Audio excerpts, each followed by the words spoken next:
మిత్రులందరికీ కూడా నమస్కారం. ఆంధ్రప్రదేశ్, తెలంగాణ రాష్ట్రాల్లోనే కాదు దేశవ్యాప్తంగా ఉన్నటువంటి పవన్ కళ్యాణ్ గారి అభిమానులకి నిజంగా ఒక పండుగ రోజు జరుగుతుందని చెప్పాలి. ఏదైతే పవన్ కళ్యాణ్ గారు 4 సంవత్సరాల పాటు ఆ సినిమా అంటే మధ్యలో ఎలక్షన్స్ రావడం కానివ్వండి, పవన్ కళ్యాణ్ గారు పొలిటికల్గా బిజీగా ఉండడం కానివ్వండి, 4 సంవత్సరాల పాటు ఒక సినిమా ప్రాసెస్ అనేది మొదలుపెట్టి కంటిన్యూ అయినాక హరిహర వీరమల్లు ఈరోజు 24వ తారీఖున అంటే రేపటి రోజున దేశవ్యాప్తంగా ఒక పాన్ ఇండియా మూవీగా విడుదల కాబోతూ ఉంది. పవన్ కళ్యాణ్ గారు ఏ సినిమా చేసినా ఆయన ఎప్పుడు కూడా ఈ సినిమా హిట్ చేయండానో లేకపోతే ఈ సినిమాకి ప్రమోషన్స్ చేయాలన్న ఆలోచన పవన్ కళ్యాణ్ గారికి ఎప్పుడు కూడా ఉండదు. ఎందుకంటే పవన్ కళ్యాణ్ గారి అభిమానులు ఆయన తెర మీద కనిపిస్తే చాలు ఆ సినిమా విజయం చేయాలన్నటువంటి ఒక కంకణ వదిలే పనిచేస్తూ ఉంటారు.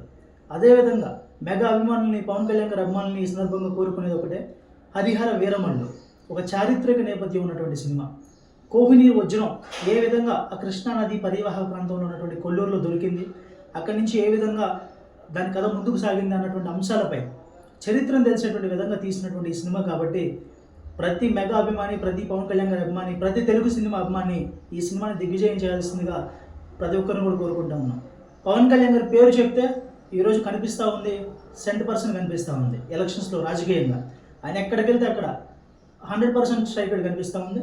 అదేవిధంగా హరిహర వీరమల్లు సినిమా కూడా తీసుకున్నటువంటి ప్రతి థియేటర్లో కూడా హౌస్ఫుల్ అయ్యేటువంటి విధంగా, విజయ తాండవం నుంచి విలయ తాండవం థియేటర్లో చేసేటువంటి విధంగా ప్రతి మెగా అభిమాని కూడా ఈ సినిమాని ముందుకు తీసుకుని వెళ్ళాలని మనస్ఫూర్తిగా కోరుకుంటూ, ఇది మన బాధ్యత ఈ సినిమాతో పాటుగా. ఎందుకంటే పవన్ కళ్యాణ్ గారు సినిమా మీద వచ్చినటువంటి ప్రతి రూపాయిని పార్టీ నిర్మాణం కోసం, పేద ప్రజల కోసం ఖర్చు పెడతా ఉన్నారు.